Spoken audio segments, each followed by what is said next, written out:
అప్పట్లో 6th క్లాస్లో గద్య భాగంలో 3 చేపలు అనే పాఠం ఉండేది. ఈ పాఠం మీద ఎంతమంది గుర్తున్న వారు గుర్తుందని కామెంట్ చేయండి. గుర్తులేని వారు ఇప్పుడు చూసి గుర్తు చేసుకోండి. ఈ ఛానల్లో ఈ టైప్ ఆఫ్ కంటెంట్ మాత్రమే వస్తూ ఉంటది.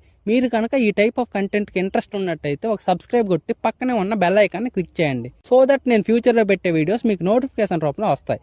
ఇంకా స్టార్ట్ చేద్దామా?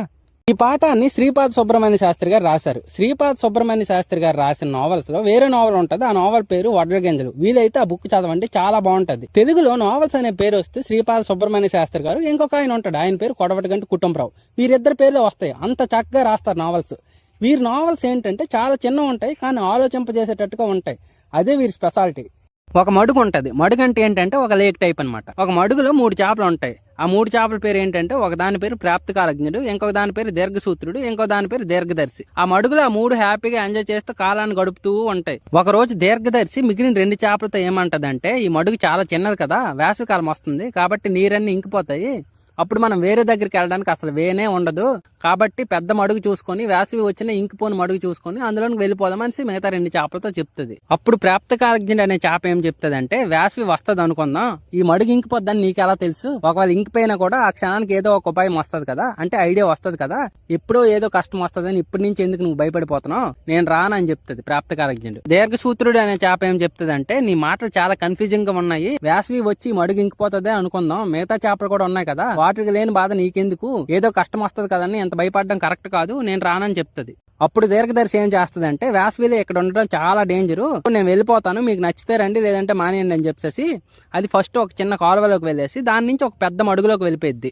ఆ మడుగు ఏంటంటే సమ్మర్ వచ్చినా కూడా ఇంకదు, ఎందుకంటే చాలా పెద్ద మడుగు కాబట్టి అందులోనికి వెళ్ళిపోయింది. అది వెళ్ళిపోయిన కొద్ది రోజులకే సమ్మర్ వస్తుంది, ఎండలు బాగా ముదురుతాయి, సో వాటర్ అలాగే ఇంకుతూ వస్తుంది అనమాట.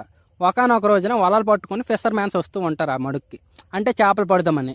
వారు వల వేసిన తర్వాత చేపలు బయట పడటానికి ఎంత ట్రై చేసినా కూడా బయట పడవు, వల పడుతూ ఉంటాయి. సో వల్ల పడిన చేపలన్నీ బయటికి తీసుకొచ్చి వాటి నోట్లో నుంచి ఒక తాడు కట్టేసి వాటిని వెళ్ళిపోకుండా ఒక దగ్గర పెడుతూ ఉంటారు. వారు వల వేసిన తర్వాత చేపలు బయట పడటానికి ఎంత ట్రై చేసినా కూడా దొరికిపోతూ ఉంటాయి. సో అప్పుడు ప్రాప్తకాలజ్ఞుడు ఏమనుకుంటదంటే, ఆ రోజు దీర్ఘదర్శి చెప్పింది నేను వింటే భలే ఉందును, కానీ ఈ రోజు ఇలా దొరికిపోతున్నాను అని చెప్పేసి ఒక ఐడియా వేస్తుంది. ఐడియా ఏంటంటే, ఆ చేపలు పట్టిన తర్వాత ఆ చేపలు పట్టే వాళ్ళంతా ఏం చేస్తారంటే, నోట్లో ఒక తాడు కుట్టేసి వెళ్లకుండా ఒడ్డు మీద పెడుతూ ఉంటారు. ఇప్పుడు ప్రాప్తకాలజ్ఞుడు ఏమనుకుంటదంటే, వారు ఎలానో నోట్లో నుంచి తాడు కుక్కుతూ ఉన్నారు కదా, సో మన నోట్లో నుంచి కూడా కుక్కర్ అనుకోవాలంటే మనం తాడుని పట్టుకొని గట్టిగా నోటుతో, వాళ్ళు ఏమనుకుంటారంటే ఇది ఆల్రెడీ నోట్లోకి తాడు కుక్కాం కదా అనుకుంటారు. సో దట్ నేను మంచి కాలువ చూసి ఆ తాడు నుంచి గెంతేసి ఆ కాలువలోకి వెళ్ళిపోయి ప్రాణాలు రక్షించుకుందాం అని చెప్పేసి ఒక ఐడియా వేస్తుంది. ఈ దీర్ఘసూత్రుడు ఉంది కదా, దీనికి ఏంటంటే అంత బ్రెయిన్ ఉండదన్నమాట. సో ఇది వాళ్ళు వేసిన వలలో చిక్కిపోయి అది ఇంకా వాళ్ళతో వెళ్ళిపోయింది. ఈ ప్రాప్తకాలజ్ఞుడు ఏం చేస్తుంది అంటే, వాళ్ళు వెళ్తున్నప్పుడు ఒక మంచి కాలువ చూసుకొని అక్కడి నుంచి గెంతేసి ఆ కాలువలోకి వెళ్ళిపోయి అది ప్రాణాలు కాపాడుకుంటూ ఉంటది. సో ఇదే ఈ స్టోరీ. ఈ స్టోరీలో ఏంటంటే దీర్ఘదర్శికి ఏంటంటే ముందు చూపు ఎక్కువ అనమాట. సో దట్ ముందు చూపు ఉంది కాబట్టి దాని ప్రాణాలు కాపాడుకుంటూ వెళ్ళింది. నీకు ముందు చూపు అయినా ఉండాలి, ఆ క్షణానికి నీకు సమయస్ఫూర్తి అయినా ఉండాలి.